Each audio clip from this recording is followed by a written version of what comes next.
I don't think that we have done a great, consistent job of cementing that we should be celebrating humility, celebrating not knowing, celebrating the learning over the getting it right. Congratulations, we passed the robot test. These are the things that mean we're human. It just means that we're human.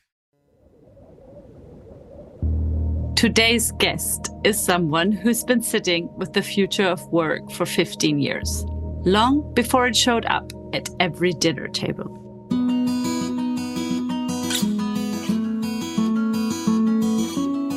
This is The Edge of Human and AI, a Viva la Coaching podcast. We sit right where coaching meets AI, and we're not afraid to ask the uncomfortable questions. We built this show because the coaching landscape is being reshaped by intelligent systems, and the organizations, leaders, and companies shaping that future deserve honest conversations. I'm your host, Rebecca Rutschman. Each week, we'll help you understand how AI is transforming coaching. We discuss leadership development and human growth across organizations. We will help you navigate the ethical and strategic decisions that come with bringing AI into the coaching space. You'll hear from researchers, innovators, and industry leaders, as well as experts who are reimagining what's possible. Whether you're navigating AI for the first time or already building with it, this is where you belong. Follow us now and join us at vivalacoaching.com. Come stand with us at the edge. We're starting our podcast with a special season from the leading voices of the NYU Coaching and Technology Summit 2026. We will bring you bold, unfiltered conversations at the frontier where coaching meets technology and artificial intelligence. Expect real talk, sharp minds, and unfiltered conversations where we dare to ask the difficult questions. Dr. Sheila Boysen-Rotelli is an organizational consultant, researcher, academic, and coach working through BTS and across higher education at the intersection of leadership development, adult transformation, and the future of work. In this conversation, we explore what genuine transformation actually looks like and why showing up authentically, maybe awkwardly, without the polished answers, might be the most powerful leadership move available to us right now. We talk about the differences between horizontal and vertical development, the fascinating and uncomfortable idea that AI is not just disrupting our work, it's acting as the forcing function for inner growth that most organizations and education systems were never designed to support. Sheila's message is one I keep turning over. Congratulations, we passed the robot test. The things that make this moment so hard, they're exactly the things that make us human. Welcome, Sheila. It's so lovely to have you on this podcast episode for today. It's fantastic to be here. I've been looking forward to it, Rebecca. Yeah, and before we get into the big topics in a second, is there anything about you that you'd want listeners to hold in mind as they follow this conversation? I am tremendously humanly imperfect. Even if I wanted to be overly prepping for anything, that is just never authentically who I am. And that is absolutely the state and the status we are at today. So anyone who's listening to this who knows me already knows that well. And for all of the friends I haven't met yet, we'll just start with that maybe. And that's beautiful. It's a great opener because we are all imperfect, and that's perfect. You talk at some points about genuine transformation, and I totally love this topic around genuine because I say it's genuine presence, genuine transformation. But what does that look like for you? Maybe you can explain that a little bit. I love that question. And I feel my brain going in multiple directions because I get so excited thinking about it.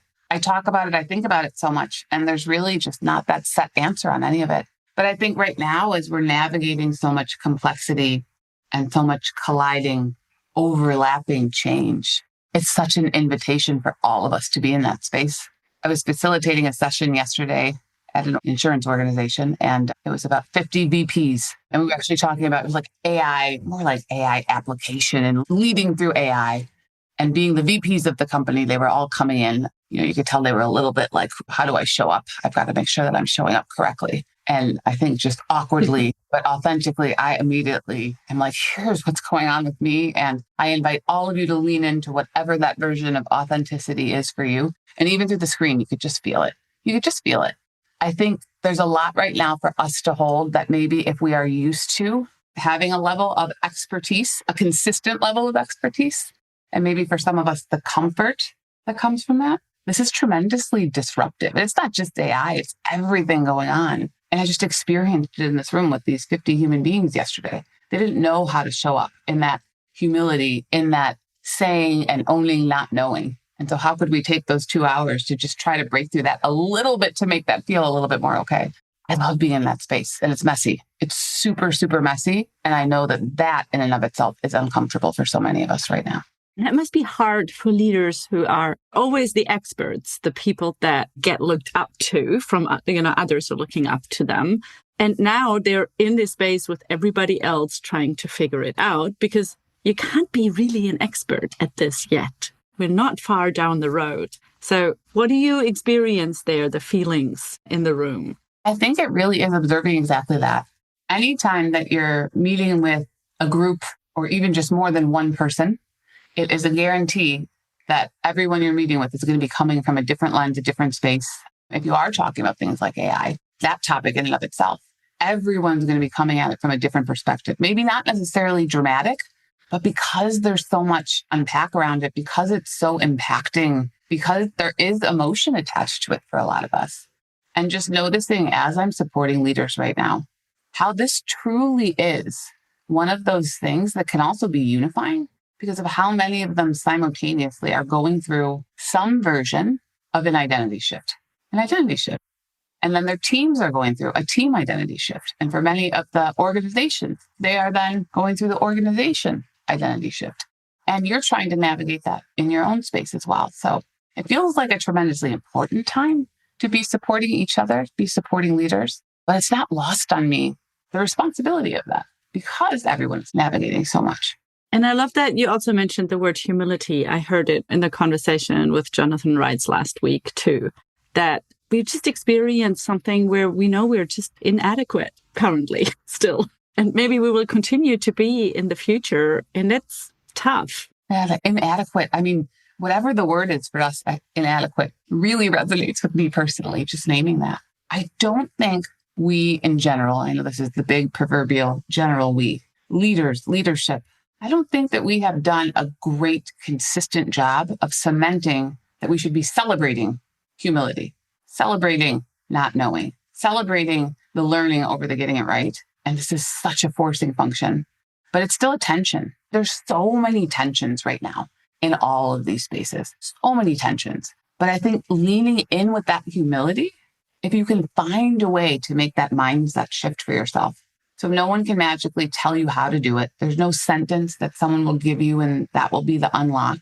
It really is the doing that internal work for yourself, which also takes time. So I know we're hearing so often, just lean into this AI thing because it is going to unlock time. These things that it's going to automate, which first off, it's automating a ton of things for me. Part of my issue is that I start going down these rabbit holes of focus of finding some cool thing I'm working on. And instead of going to sleep at the time when I'm working on this cool project, so it's not actually, it's a different kind. It's a different kind, a fun kind, still an impact. But most organizations, most individuals, most leaders aren't quite seeing that efficiency gain, that benefit yet. And so what they're feeling is this is just one more thing. This is just one more thing. And then if we're also feeling that busy and we're booked end to end, double booked, we can't even find the time to lean into the AI learning. How are we going to actually protect the time to do that deep, personal, internal work to be able to even cultivate that level of humility and choose, design how we want to show up or self-assess and evaluate if we're doing it, even if we did make the choice. I feel like whenever I'm talking about these things, I'm just building this pile over here of the things that are super easy to say, very challenging to do, and very challenging to do consistently. And it's one of the things that just like good news and bad news, but like, congratulations, we passed the robot test. These are the things that mean we're human. It just means that we're human. I'm actually wondering, we never met down in the rabbit hole. I think there must be millions of rabbit holes now down there. The amount of rabbit holes I guess we both are going down. And I wonder sometimes if it's really saving me time. I mean, it's saving me a ton of time in other places, but then it also consumes a lot. Like I was probably online until at least midnight going down a rabbit hole last night. So I know how that feels. And I love, actually, you mentioned that before, that we need to celebrate that humility, like the not knowing. And maybe we can also call it more like a welcoming or embracing it. I think for some people, the celebrating is maybe sometimes a bit much, but I think we should do more of that. Yes. Because it opens new doors. Alice in Wonderland, we need a little bit of, what is it, a cake or a drink so we fit the size of the door that we want to go through. Exactly. I mean, this is going to shift and continue to look different. So even after you're patting yourself on the back, I think you step toward figuring this out, the game's going to change again. Like it already feels that way. So for those that espouse that they love change, welcome. You are in your space. So finally, there's nothing you can plan for. Yeah. Just don't even try to plan. Just be in it. But I think it's so interesting. Some of the organizations that I've been supporting are just starting to get to just that first little sliver of an edge of seeing some of the benefits and the gains of AI, just starting. But even once you get there, I mean, it's so interesting to me as a researcher, being the scholar practitioner, I'm constantly moving across these lines where it's like, I'm in it doing it. And then part of me wants to step back and be like, this is so interesting. What is taking place right now? And this has never happened before. And what does this mean? And is this happening elsewhere? But these organizations that are unlocking some of the innovation, one, where the innovation is coming from, it's not coming from the C-suite. It's not coming from the VPs. It's coming from probably, and let's celebrate, maybe the least likely person that you would ever expect from our historical past of how innovations come about. One, I think that's so cool. And two, once something like that truly is experimented, tested, it truly is unlocking new ways of working. The next challenge, the next huge leap for an organization to take is how do you scale that? So how do you take that and actually say, this is the new way we are doing this thing? Celebrate, reward, encourage, support. Even if we get really good at that, that's hard. The next big challenge is we have to lean into humility, because that amazing colleague that came up with the innovation, what we really need them to do next is lean into complete humility and openness when the next person next month comes up with the next new way of working, and everything that they were just celebrated for, we have to celebrate them letting go of that and embracing the next thing. For most of us, that is just not going to naturally be comfortable, easy, organic. It's a challenge. It's a challenge. It is. I was just thinking that it actually probably also requires a different kind of leader than the leader we have been celebrating, let's say, the last 20 years. Yeah. And then I start thinking, well, who is that leader we've been celebrating? Both of us are probably starting to paint a little bit of a picture of that leader, that persona, that archetype in our mind. And there's probably a lot of similarities. And then I start to think, well, we weren't totally getting it right how much we were leaning into fully celebrating that and the lack of diverse perspective of how leadership can look different. And the pendulum is swinging almost in a complete different direction. I think you named it when we were talking about expertise. We're celebrated for our expertise. And now we're being required to set that aside. That expert hat's super comfortable. Like we've worn it in. We know that we just treat it like a neutral. It goes with everything. You don't need to think about it. We just put it on, feel good. So that's a real big ask of us, right? Oh, it is. But what do you think is actually required from a leader in this new way? Well, I think there are some things that are intuitive. There are some things that are maybe consistent. I think also there's a lot of individual nuance and impact where something that wasn't celebrated as someone's superpower is suddenly, maybe in an overwhelming way, going to become a superpower in the way that we're working. But I think that leaning into vulnerability is probably one of those biggest shifts.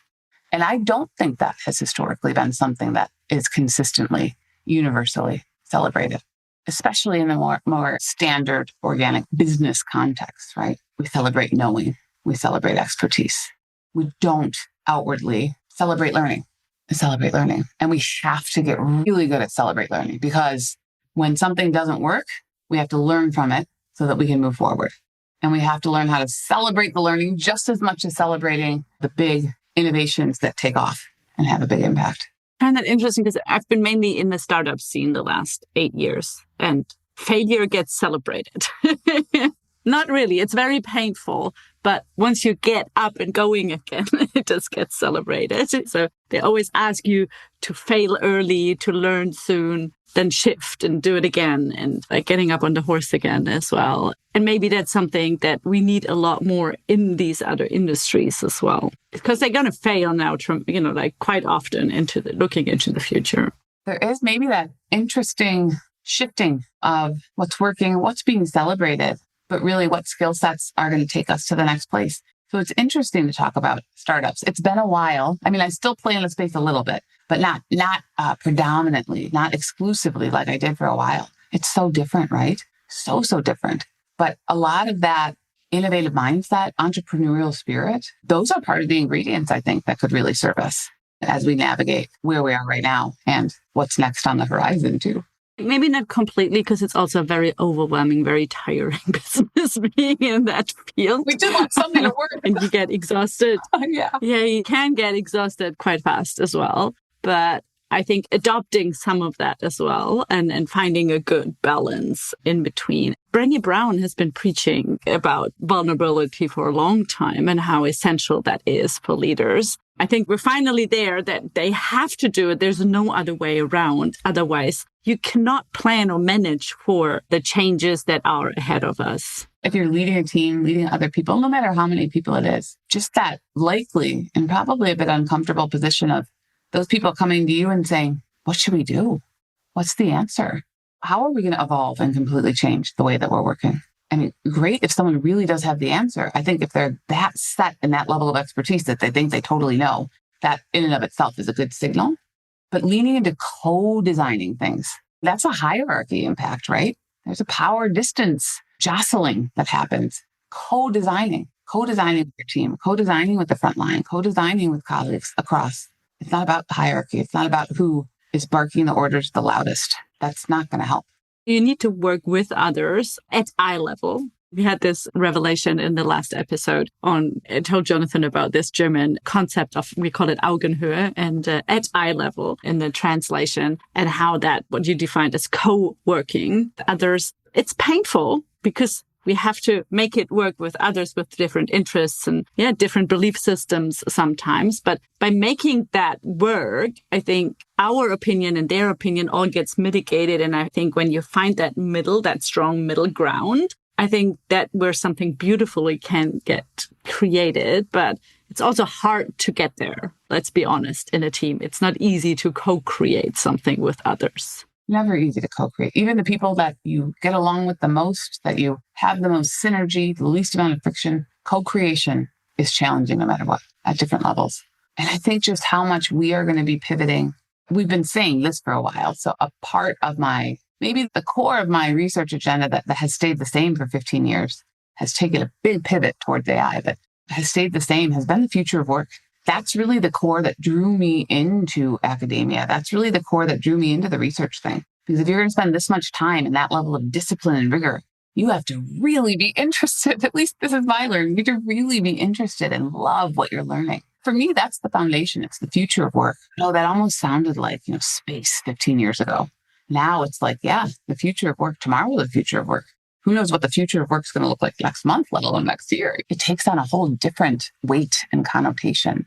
But that reinventing of ourselves, being able to make those transitions. I also think, from like career science and future of work, these are topics that people have talked about for more than a decade. Protein careers, boundaryless careers. I didn't know what any of those meant before I started studying them as well. Just talking about the non-traditional, the non-linear. Some maybe a little bit extremist researchers were saying, this might be our future, that there's not going to be a lot of linear paths. I think that we're there. There's just not going to be those types of linear paths.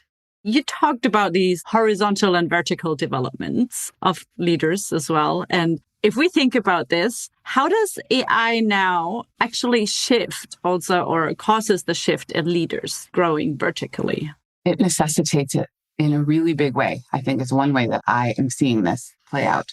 vertical growth. This has actually been an area that I've been super interested in before. We were all talking about AI, at every dinner table that we're sitting at these days. Vertical development, though, what this really comes down to, it's not earth-shattering. Most of us can find an entry point into this that we align with, whether it's through complicated, unnecessary academic language or just our own lived experience, because a big part of it, the foundation, is adult development.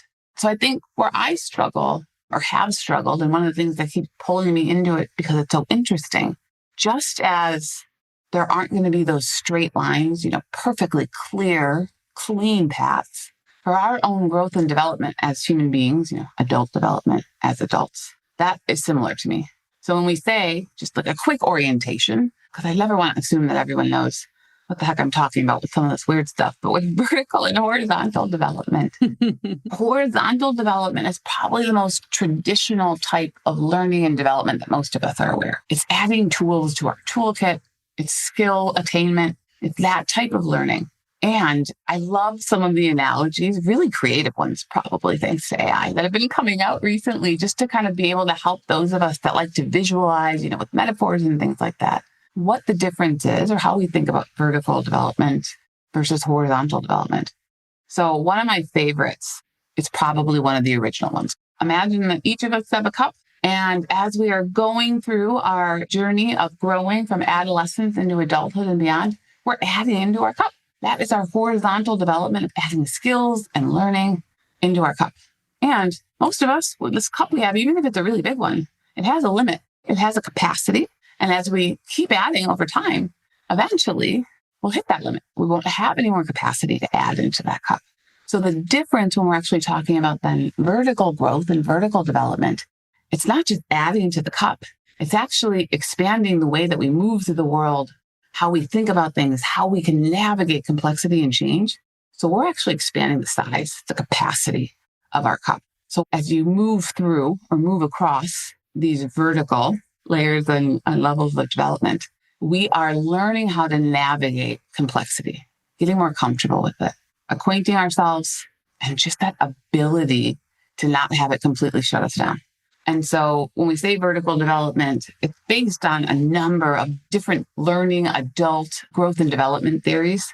None of them are completely in conflict with each other, but you know how it is. Someone says it's 5, someone else says it's 7, and someone's like, it's 11. But nonetheless, it's moving through stages of vertical growth.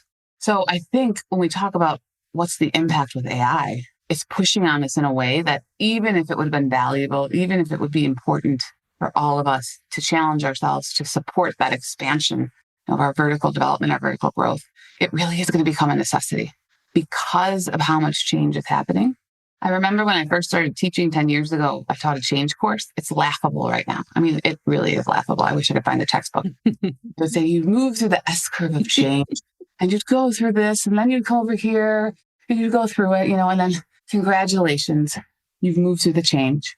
Sit down, take a breath, because at some point, another change is coming. Now it's like, oh my gosh, these S curves are like colliding with each other and overlapping, and there's 10 on top of each other. Vertical growth and development would help us 10 years ago navigate that one S curve. It's a necessity to be able to move through what we're navigating in the complexity of the world right now. And there's no one right way to do this, which I think is important. And there's no fast path. There's no right way. A lot of the research tells us that we can't skip levels. If I'm here, I can't be like, you know what? I'm going to really work on my vertical growth and development. And then in 6 months, I'm going to just jump 3 levels. We have to go through the process and go through the path. But I think in my most recent few years of focusing in on this and spending time marinating in this, what has become more clear to me is that it's not about attaining a summit. It's not about attaining a level or a peak. It's really about range. That's what it comes down to. So our ability to move and flex and navigate in that way, part of it is to move how we need to for ourselves, but also to meet other human beings where they're at. I think that's the thing that has become the most clear to me and super, super interesting. I could nerd out over that for a while. So how do you think that AI specifically challenges a leader's inner capacity, not just their skill set, looking into the future? I do think many leaders, again, it hasn't been that if we subscribe to the 7 levels, to move through 7 levels, or there's 7 levels to navigate. The goal isn't to get to that number 7, alchemy, whatever it is. For most leaders, actually, if you really are sitting there, which 7% of the population supposedly is, if you're sitting there, it's probably tremendously lonely. It's probably tremendously lonely. Those around you don't think or see things the way that you do. It's hard to connect and find a way to be able to collaborate and work together, feel seen, see others. So that in and of itself is not the goal. I also think, though, when there isn't a lot of the climate around you that is pushing you because of all of this change that's taking place, for most of us, we could probably get very comfortable wherever we're at and sit there. There's not a lot of necessity if you don't have those circumstances around you to cultivate it as a catalyst. I think that's what's changing. And I think for a lot of us, we're all different for great reasons. A lot of us, that status quo, just being able to sit where we're at and be comfortable with that, that was a really great place. So this feels tremendously disruptive, disorienting, challenging, frustrating. And when we move into that space, it impacts everything else that we're doing. It impacts those around us. So it really does feel like an important point to, not necessarily at the boring academic or research level, but to invite people into a little bit more of an understanding of, what they have ownership over, things that they can do and try, to invite a little bit more of taking these steps. I will say one thing from a researcher that's a little bit interesting. One of the ingredients in vertical growth is disruption. So I think one of the ways we talk about this in the past is for someone who grew up, I'm here in Chicago. If someone was here their entire childhood and adolescence and the beginning of their adult life and they've never traveled anywhere, it's not just taking a 1-week vacation, but actually immersing yourself in the discomfort, but also the amazingness of a completely different culture for a period of time. That is one of the examples of something that has been proven to help be that catalyst for vertical growth and vertical development. The challenge is there's no quick fix. There's no one thing. And all that we can do as we support others or even ourselves is we can invite, we can create the container, the catalyst. But the actual human being who would be going through the transformation and the growth, they have to lean in reciprocally or even more. They're the ones that have to do the hard work. It's one of those many things. We can't want it more than someone and have that equation work out. It just doesn't work out. More like embracing the uncomfortable, because it's hard. I lived in several different countries and it's tough sometimes. And you get a culture shock. And then I came back home and then I had a reverse culture shock because the stuff that I imagined so beautifully back home, I came back home. I changed as a person. I wasn't the same anymore. So you get this, what they call the reverse culture shock phenomena. That's exactly what happens, right? And when you're growing that way, you change. Literally, you change. And if you go back to the same environment, you're going to experience that change. Like actually experience it because you've changed. And then if the environment hasn't. It's so interesting. There's a lot of theories around this reverse culture shock. And when you mentioned before also that in a vertical development, you have to move through different stages in your vertical growth. We talked about that in climbing and mountaineering. You have to move through the different stages as well. And I was thinking that we sometimes don't take enough time to acclimatize. Like in high mountain mountaineering is the acclimatization is actually what the whole journey is about. My friend does it. I wouldn't go on 8,000-meter mountains. My limit is a lot lower. But going up, going down, getting acclimatized, staying up there for a while, breathing the new air of wherever you're at. It's work. It's hard work to do that. It's actually harder than at the end making it to the summit. There's a discipline that's involved in that. There's an awareness of yourself, of your environment. There's like self-regulation.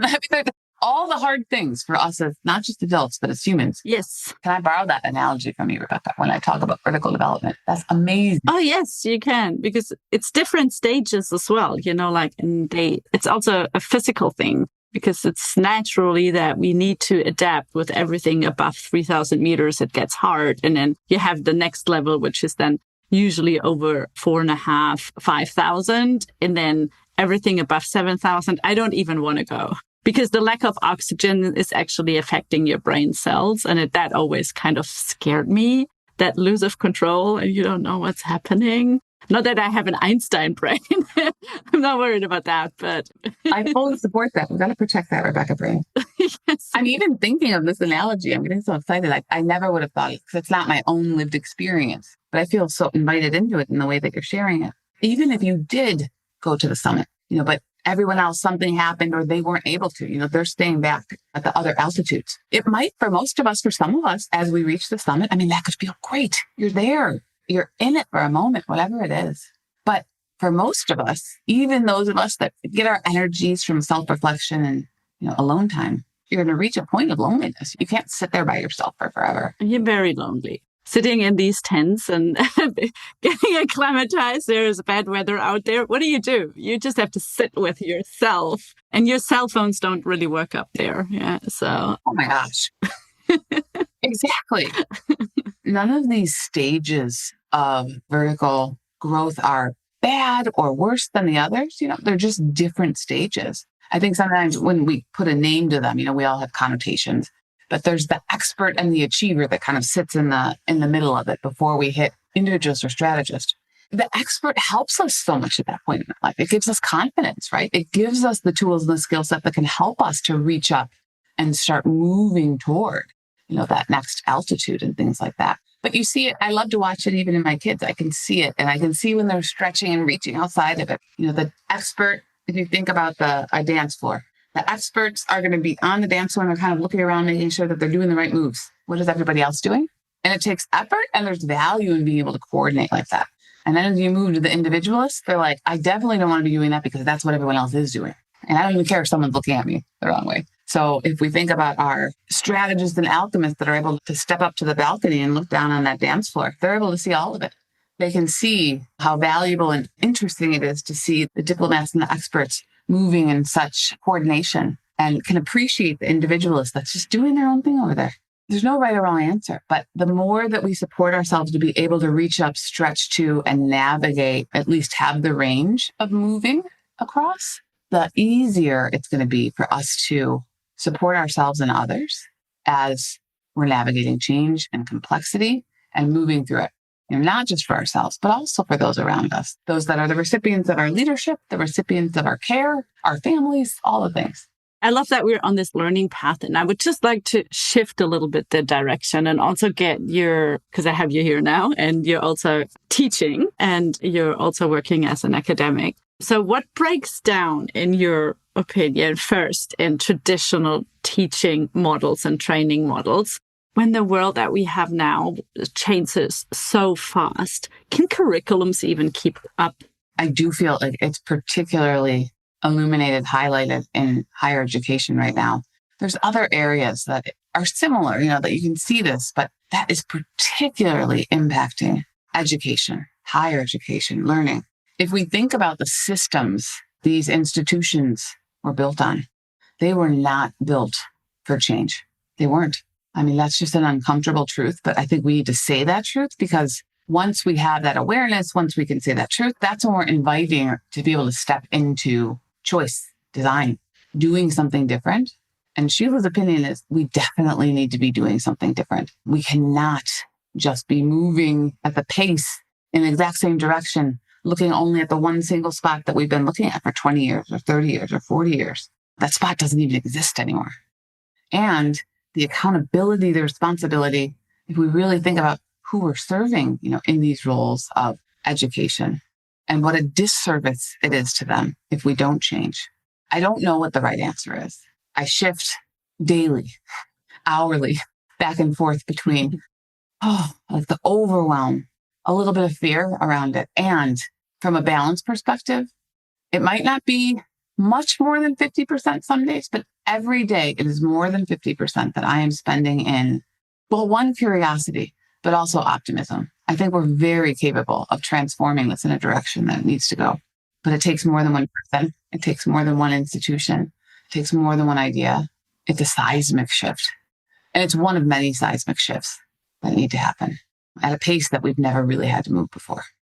And I find it interesting that we talked about before that we learn best when there's a disruption. Mm-hmm. And then our current education system does not like being disrupted at all. Even how schools are built, universities are built, very steady also in their approaches. And I fear as well that they're just not built for continuous adaptation at all. So many institutions, so many systems, so many groups of people, teams, individuals It's not organically how it's built. We've made changes before, and it's hard and irresponsible to try to completely compare this to anything else because it's not. It's not. I know that we're capable of doing it, and I love leaning into it myself. I do find myself getting more frustrated, though, than I usually get with other people or situations. I notice it. And not only is that actual frustration, but then I start getting frustrated with myself for being frustrated. But what does that frustration tell you? Exactly. I feel like it's a gift that I can notice the frustration. I feel like it's a reality and a challenge. Knowing better doesn't mean doing better. I think that is another example of vertical growth and vertical development. And I think as someone who sits in the space, it's not just humility, it's also finding a way to be gentle with yourself, balancing your own way that you are self-supporting and self-challenging, because my natural tendency would be to challenge myself a little bit more. And that has worked super well for me for these first few decades of my life. It is not serving me well right now. I need to be more supportive of myself right now. And I think that's what others need more of around me too. So it's an internal and an external lesson for me. It starts to get pretty meta. But I love, Rebecca, what you said, that there's an irony. Let's just name all the ironies. But there's an irony that when the most opportunity and the biggest catalyst for transformation, learning, and growth is disruption, is change. And then the institutions that hold the responsibility for learning, not to overstate it, but to some extent, right, are the ones that struggle with and push back on that the most. That is an uncomfortable and unfortunate irony. And like when a catalyst or a situation is created for someone, to potentially have an ingredient for vertical growth, we have to lean in. We have to make the choice to lean into the discomfort, to lean into the learning, to try on and hold on to whatever the mindset is that's going to help us to be able to change and grow. There's a reality to having to have that be a choice that individuals not only make, but then live. And yet I still remain optimistic. I've seen it happen. And something has to happen. There is no option of nothing happening and the things staying as they are. We talked about this before, that experts are maybe not needed anymore, that the leaders can't be just relied. And what are teachers, educators? They're experts. So how will they have to change to support future learners in learning a new way, a different way? Are they even going to become coaches?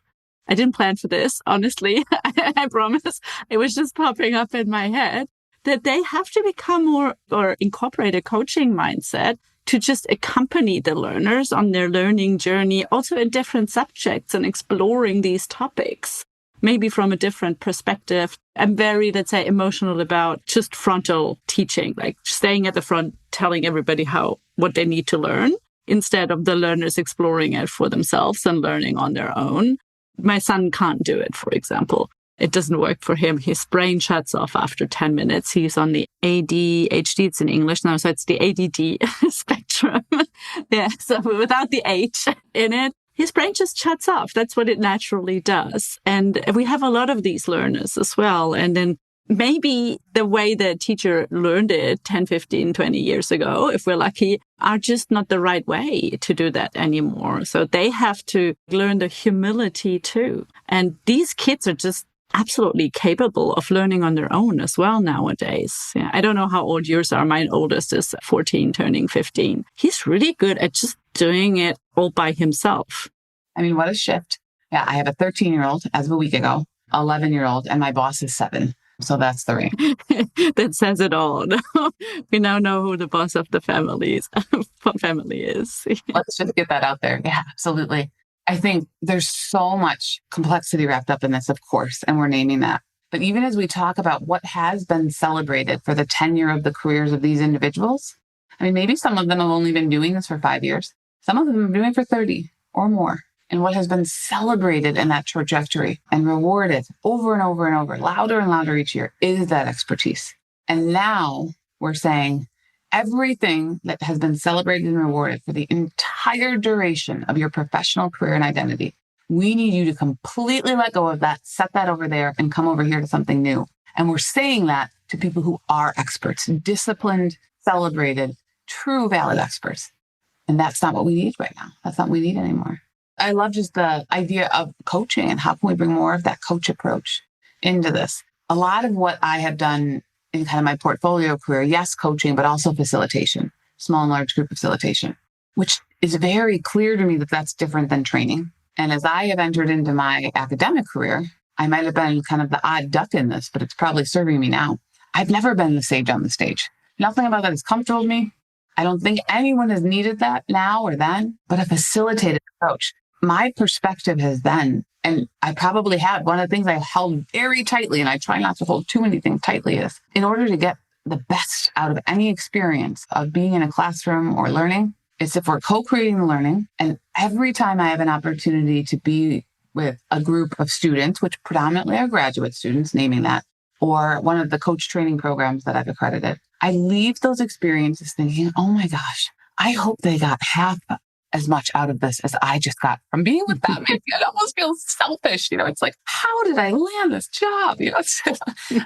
But that's fantastic. Maybe you learn more than they do. Yeah. This is not fair. But maybe it's the way it should be, in the future.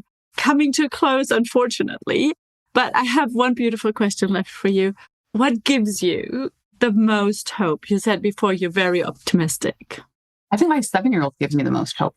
And this is not to say that some of the adults in my life aren't giving me hope, but watching him navigate change and complexity, watching him still have periods of time when he gets frustrated and be open to acknowledging that, maybe marinating it as long as he has to, but then making a choice to move on.